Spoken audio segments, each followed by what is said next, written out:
Good day everyone. We are the group 5 and we will tackle about the cities and then social environmental issues. The first topic would be sustainable cities and urban governance, and the second topic talks about how our cities becoming sustainable. I am Kimberly Alvarez and I am the first presenter.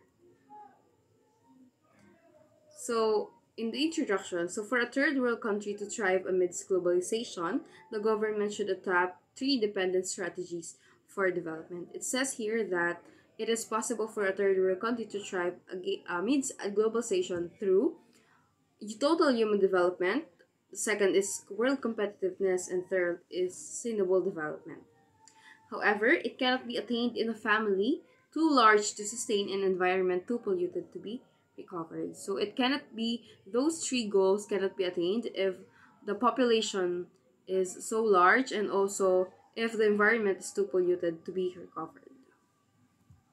So in 2015, the United Nations crafted a 15-year agenda for development of the nations by 2030. So the United Nations created a 15-year agenda, so a long-term goal in order to have attain sustainable development for the third world countries and even among the world. So development in the Philippines is implicated in a family liberated from poverty in a healthy and well-balanced ecosystem. So development in the Philippines is crucial because it involves the family being in a healthy and a progressive environment. So let us have the concept of sustainable development. So they address the global challenges we face, including those related to poverty, inequality, climate, environmental degradation, prosperity, and peace and justice. So the 15 goals created by the United Nations were to provide solution for poverty, for inequality, for the climate, environmental issues, and to promote peace, prosperity, and justice. So the first goal of the United Nations, the Sustainable Development Goals created by the United Nations was goal number 1: no poverty. So economic growth must be inclusive to provide sustainable jobs and promote equality. So in 2030, it is hoped that poverty will be eradicated around the world. But according to the update, almost 700 million people, or 8.5% of the global population, live in extreme poverty. So, their earning income. Their earning income is about $2.15 per day. So this is according to the survey of World Bank in 2024. So clearly, even though 2030 is nearing, the goal with no poverty is not yet achieved. So the second goal is zero hunger. So the food and agriculture sector offers key solutions for development and is central for hunger and poverty eradication. So the second goal is that no person shall be hungry, or no person shall be deprived of food, and they will not be experiencing scarcity. But sadly, according to the update, in 27 countries with low, moderate, serious, and alarming global hunger index, and it has increased since 2016. So,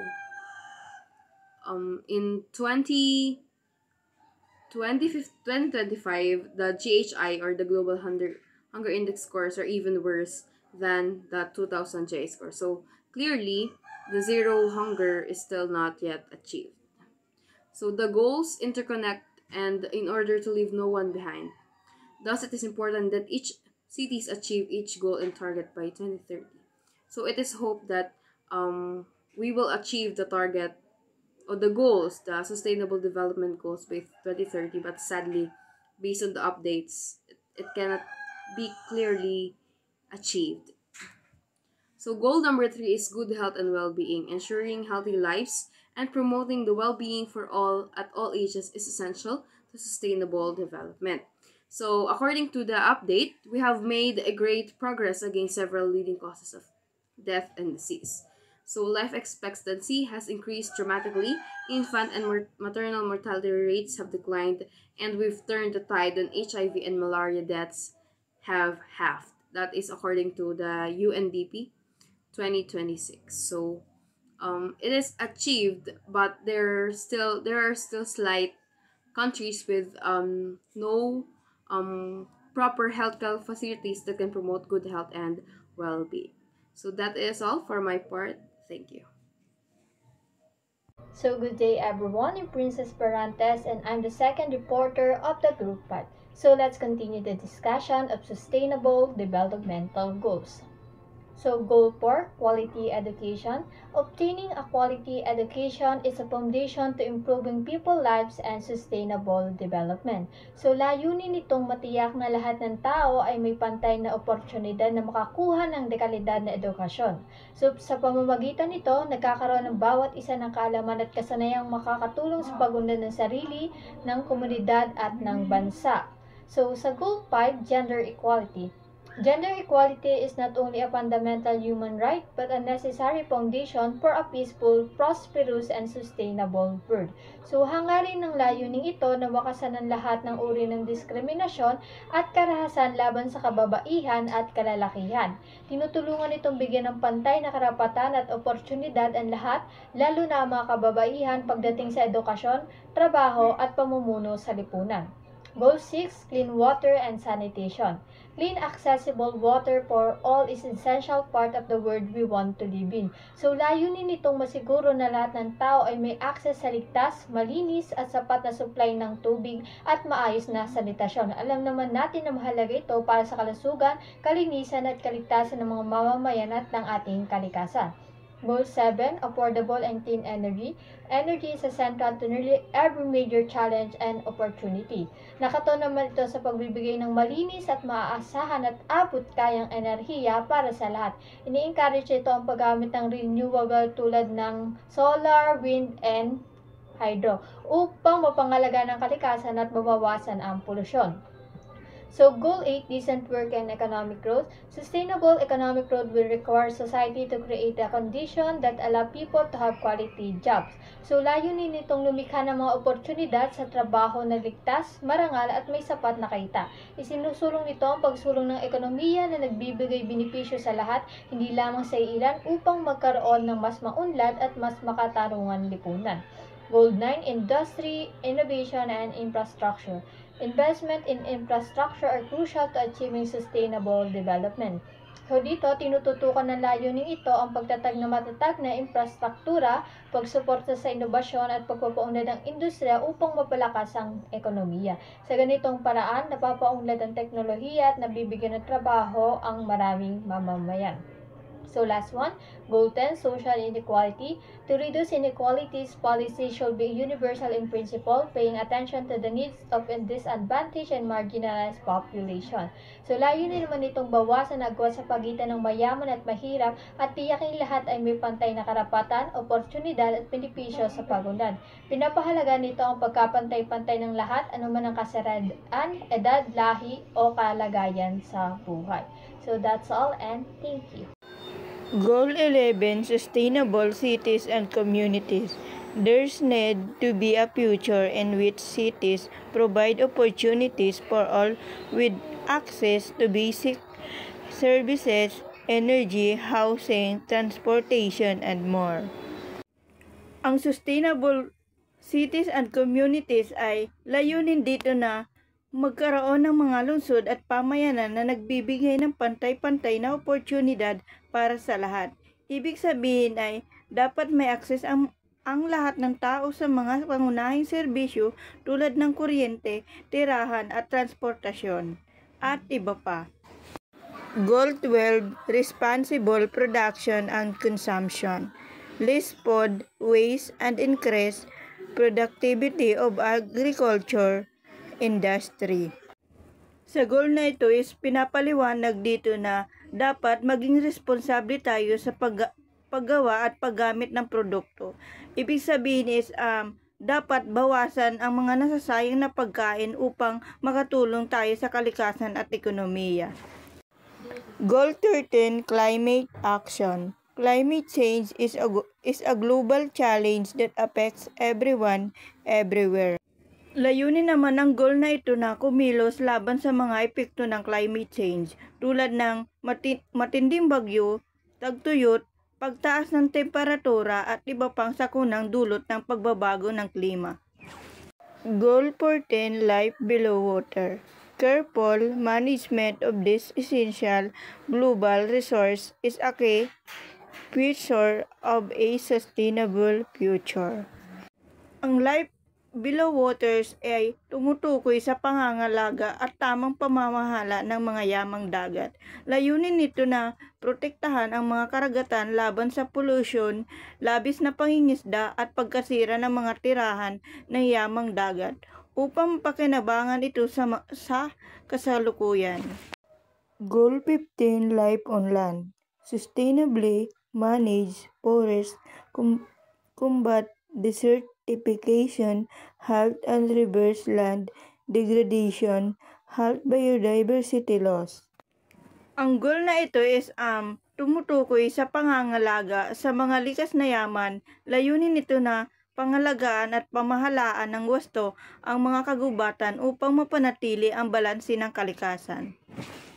Goal 16, Peace, Justice, and Strong Institution, Access to Justice for All, and Building Effective, Accountable Institutions at all levels. Ang goal na ito is nakatuon sa pagsulong ng kapayapaan, katarungan at matatag na mga institusyon. Layunin nito na magkaroon ng pantay na akses sa katarungan para sa lahat upang maprotektahan ang karapatan ng bawat tao. Goal 17, Partnerships for the Goals. Revitalize the Global Partnership for Sustainable Development. Sa goal naman na ito is layunin nito na pagtibayin ang ugnayan at kooperasyon ng iba't ibang bansa, organisasyon at sektor ng lipunan. Good afternoon everyone, I am Trixie Dian Argalin, the next reporter. So, here, sa larawang ito, pinapakita ang the Sustainable Developmental Goals or yung mga goal na may kanya-kanyang layunin. Sinasabi dito na each goal are interdependent with one another.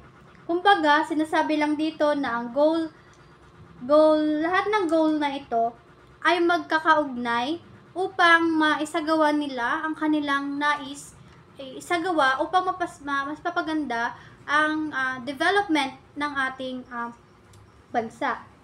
So, sinasabi dito sa elements of sustainable environmental planning in cities, many city projects fail because people mistake a busy or full project like highways, housing, or civic centers as a sign of successful planning. So, sinasabi dito, many projects fail because people mistake a busy or full project. So, katulad na lamang kaya hindi nagkakaroon ng sustainable environmental ang bansa natin. Katulad na ang halimbawa na lamang ito ay ang flood control project. Isa ang flood control project sa mga project na hindi natatapos or kumbaga ay hinahayaan na lang na hindi yun matapos. Kaya ang mga tao ay walang nakukuhang benefits. So, kapag imagine natin na natapos ang flood control. So, may mga bansa or may mga lugar na hindi babahain kasi natapos yung nagkaroon ng benefit yung mga taong nakatira doon. Sinasabi dito na madami daw project ang mga hindi natatapos. Katulad ng highways, mga sirang kalsada, mga pabahay. And ito daw ay sign of successful planning. Sign nga ba? So, ito ay hindi sign ng successful planning kasi hindi nagkaroon ng benefit or hindi nagkaroon ng karoon ng tulong ito sa mga tao. So, ang Sustainable Environmental Goals, sinasabi dito na surrounding community and improves the quality of life, making the city more livable, attractive, and environmentally friendly. So, however daw, na may mga project na hindi natapos or hindi naging successful, may ilang project naman daw na sa ating komunidad na nagkakaroon ng tulong sa ating buhay. So, katulad ng ang mga city na yon or ang community na yon, yung mga projects na nagawa na yon is nakatulong sa atin, nakakapagbigay ito sa atin ng kagiliwan at nakakapagpa-attract ito sa atin. Ngunit, kapag ikaw ay gagawa ng ganong community, kailangan na isipin mo muna kung ano nga ba ang kahihinatnan ng iyong ginagawa. So, sa Sustainable Developmental Planning or goals, meron tayong 6 important element. The first one is the market. Sinasabi dito na to be successful, urban planning must reflect and relate to the market demand and supply. Market demand often declines when customers discover cheaper, more convenient, or more attractive places to shop. So, sinasabi dito na magiging successful urban planning lang daw ang market kapag nirelate natin ito sa ating demand. Kasi wala naman ng tao ang bibili sa mahal ng market. So, kung magtatayo ka ng market, isipin mo na agad kung kakayanin nga ba ng mga tao na bumili dito, kung kasya nga ba ito sa budget nila. Kasi maaaring ang mga tao, pag nakita nila ang market mo na, ay mahal to, hindi kaya ng budget ko to. So, walang silbi ang market mo. Hindi ito magkakaroon ng magandang benepisyo sa mga tao sapagkat yun nga, hindi nga ito kaaya-aya or hindi ito kayang tustusan ng mga tao. So, the next one is the location. Ang location nagko-consist ng dalawang characteristics. Ang sites, inherent attributes, and ang proximity. So, kapag ikaw ay magtatayo ng mga yung mga makakatulong sa mga tao, katulad nga lamang ng market, kailangan na isipin mo muna kung yung sites inherent attributes ba ay maganda ang klima, maganda ang topografiya, or healthy ba ang mga tao kapag nagtayo ka ng market sa lugar na yon. The next one is the proximity. Kinakailangan na ang tatayo mong market ay malapit sa mga tao or ay kayang puntahan ng mga tao, malapit sa pribadong ospital, sa school, sa bahay. Kinakailangan na ang market na iyong maitatayo ay kayang puntahan ng mga tao. Hindi pwedeng magtatayo ka kunyari ng market kaso nasa liblib na lugar. Sa tingin mo ba may bibili doon? Diba wala? So, kailangan na sa lokasyon, sa market, meron kang alam na tamang desisyon. So, again, sa location, meron tayong 2 characteristics, ang site inherent attributes and proximity, and the 2 characteristics that I discussed is the market and the location. So, the other characteristic is discussed by my group mates. So, that's all for my part, and I hope you learned something. So, good day everyone. I am Lyra Angela Gonzalez, the next reporter. Design. This is the most misunderstood element of all. Too often, design is highlighted only after all other important decisions are made. Design is not just a matter of architectural style, for it changes over time. Other more enduring aspects of design are more important, such as arrangement of components, relative size of each component, usable characteristic, and attractiveness. When design is competently combined with other factors, the result is a successful planning project. Sinasabi lang dito na mahalaga ang design dahil kapag pinagsama-sama natin ang disenyo, magiging matagumpay at magiging maayos ang ating proyekto. For example na lamang ay ComPark. Ang ComPark ay may maayos na playground, may maayos na stage na pwedeng pagpraktisan ng mga estudyante, may mga court na pwedeng paglaruan ng mga bata. Mahalaga ito dahil mas magiging kapaki-pakinabang ito sa mga tao na mga bumibisita. The second one is financing. Every urban planning project requires financing, whether public or private. If it is a publicly funded project, planners should consider whether or not it is a public utility, hospital, school, government offices, transportation, for it is funded through people taxes. Thus, park and other recreational projects should remain as a conditional priority of urban planners and government officials, for this can be delegated to the private sector. Ang financing ay tumutukoy sa pagpapondo o pagkakaroon ng pondo para maisagawa ang isang proyekto sa urban planning. Hindi makakagawa ng isang proyekto kung walang pondo.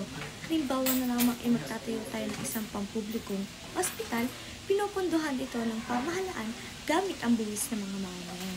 Entrepreneurship. Entrepreneur conceive, assemble, and coordinate project with interested parties. Urban planning fails because public office ignore the role of entrepreneur in the Philippines planning strategies of growth.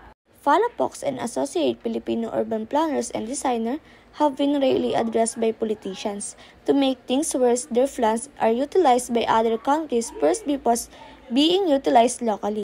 Sinasabi lang dito na ang entrepreneurship ay ang paggagawa at pagpatupad ng mga proyekto o negosyo na tumutulong sa pag-unlad ng lungsod. Halimbawa na lang ay ako, nagpagawa ako ng isang maliit na kapihan. Nakakatulong ito sa pagdami ng turista sa aming lugar. For the last one is time.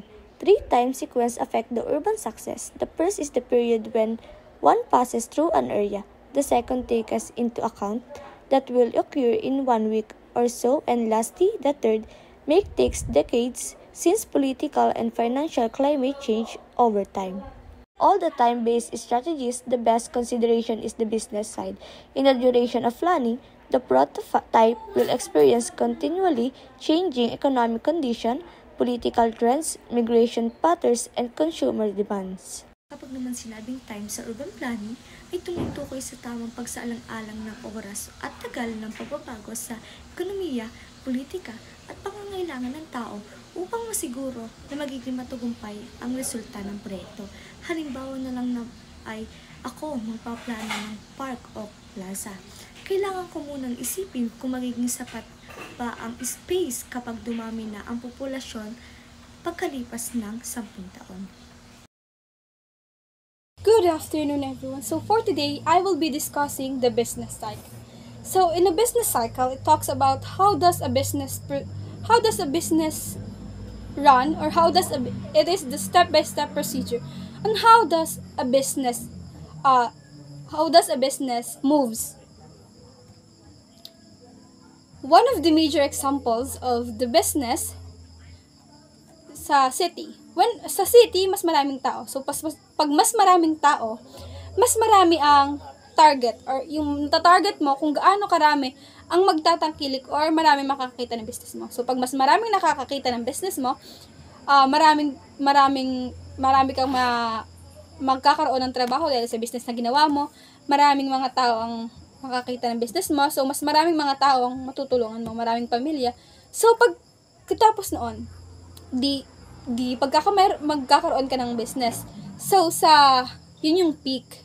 Yung mga individuals is magtatangkilik ng business mo kasi maraming tao nga sa city. So, pag mas maraming tao, mas marami kang matutulungan ng tao. Mas maraming magkakaroon ng trabaho.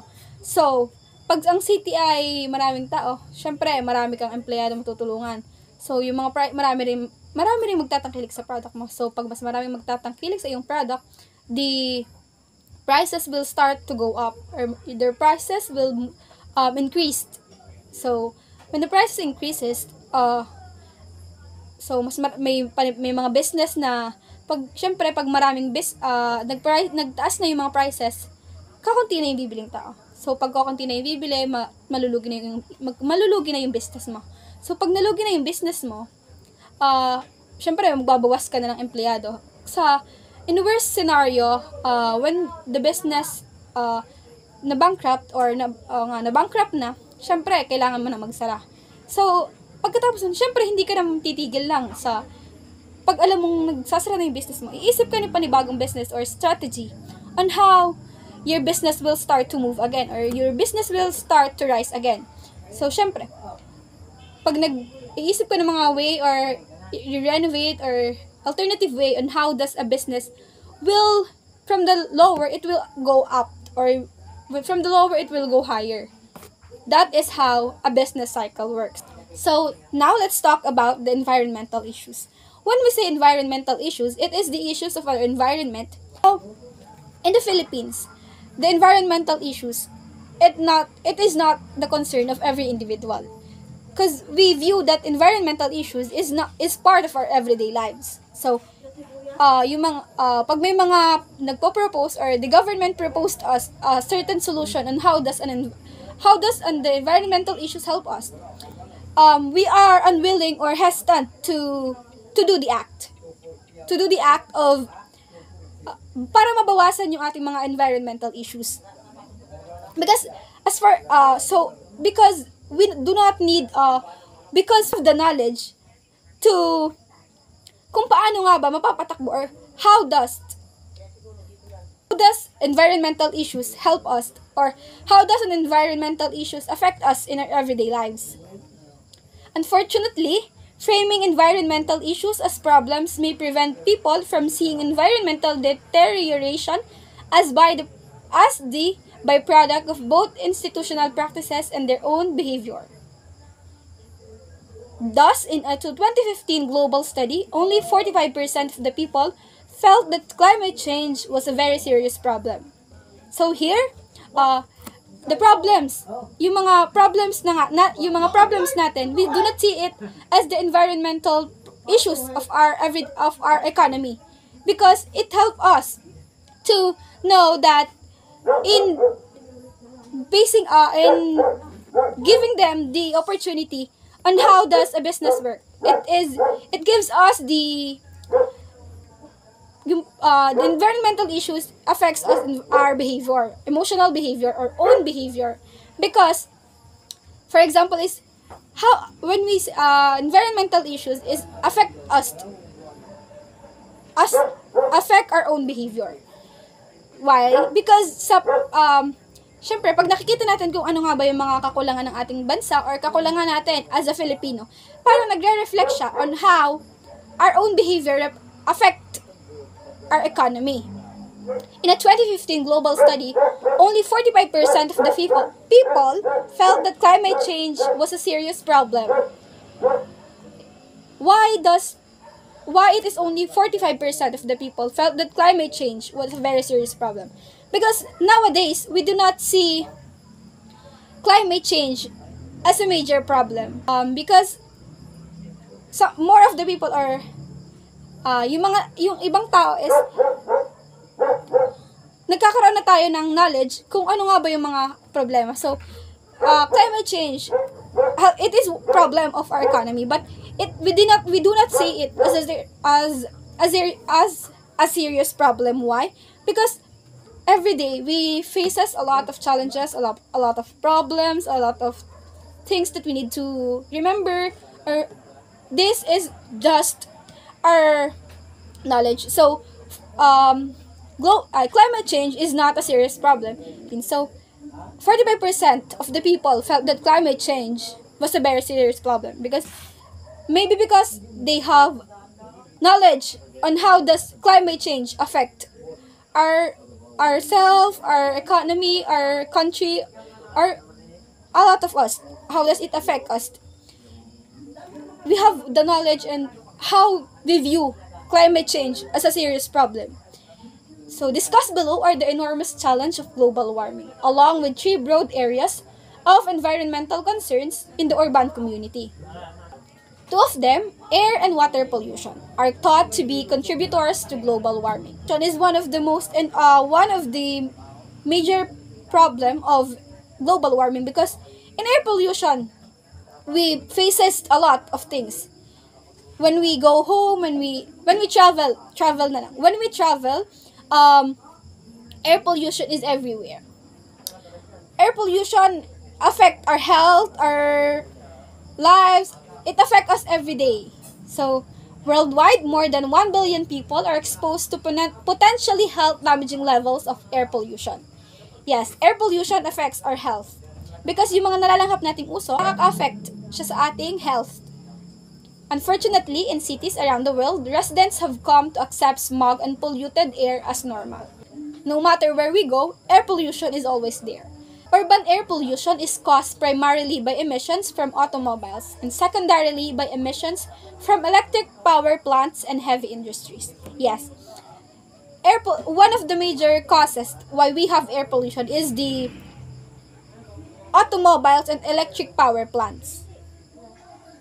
Smog not only limits visibility, it also can lead to health problems as uncomfortable as eye irritation and as deadly as lung cancer. Air pollution is dangerous to our health because through the air pollution, it causes eye irritation and lung cancer. Siyempre, sa air pollution, di mo naman alam kung ano yung mga nalalanghap mong usok. Iba't iba yan, iba't ibang pinanggagalingan, iba't ibang mga chemicals ang ating nalalanghap. Such problems are especially severe in developing countries.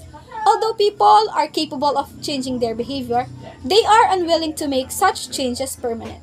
Why? Because we all know that changing our behavior will not change the economy itself. Solutions range from community efforts to clean up power plants and enforce or strengthen air quality standards to individual actions like driving less often or using less electricity. So, paano nga ba natin mababawasan ang air pollution or using electric vehicles? That air pollution is not as deadly as it is, but try to lessen the usage of processed air pollution. Good day, I'm Cyril Salazar and I will continue the discussion. The first one is water pollution. Throughout the Philippines, dumping of waste materials by industries and local government has polluted streams, rivers, and lakes. Consequently, many bodies of water have become unsafe for drinking, fishing, and swimming. Water pollution is a problem in the Philippines due to waste dumping by industries and local governments, which contaminates water sources. This is also a global issue with ocean pollution worsened by fuel leaks and oil spills. The next one is climate change. Climate change is an observable alteration of the global atmosphere that affects natural weather patterns over several decades or longer. Yun nga po, ang climate change ay involved sa alterations in global weather patterns including rapid global warming, and the global warming refers to the significant increase in the Earth's surface temperatures. The term global warming refers to the significant rise in the Earth's surface temperature that occurs when industrial gases like carbon dioxide turn the planet's atmosphere into virtual greenhouse. The greenhouse effect caused by gases like carbon dioxide traps heat and leads to wildfires, shrinking water bodies, desert expansion, and severe weather. Greenhouse emissions are the highest in highly industrialized nations such as Germany, Russia, and Japan. However, these nations have made efforts to reduce emission of carbon dioxide. Still, in developing nations such as China and India, carbon dioxide emissions have a greatly increased even when the population growth is taken into consideration. Highly industrialization nations like Germany, Russia, and Japan have highest greenhouse emissions, but they are trying to reduce them. Developing nations like China and India have increased their carbon dioxide emissions. And lastly is the initiating policy. The global economic downturn that began in 2008 has been a mixed blessing for environmentalists. Currently, public opinion marginally favors environmental progress over energy production. The Great Recession had the side effect of reducing consumption and as a result in energy use. The nations of world convened in Paris in 2015 to map out short-term and long-term strategy to combat a global warming. The global economic downturn in 2008 has had mixed effects on environmental progress. Nations met in Paris in 2015 to address global warming, but no fossil fuel plants will be closed soon. And then the coalitions between environmentalists, business, and labor would sustain development while also addressing environmental issues. Yun nga po, ang environmentalists recognizing the link between environmental and economic issues may form a coalitions with business and labor to promote sustainable development and ecotourism. These groups could promote energy efficient products and ecotourism to protect resources. And also, water pollution and climate change are global problems caused by human activities, and the world must work together to reduce their harmful effects. That will be all, and thank you.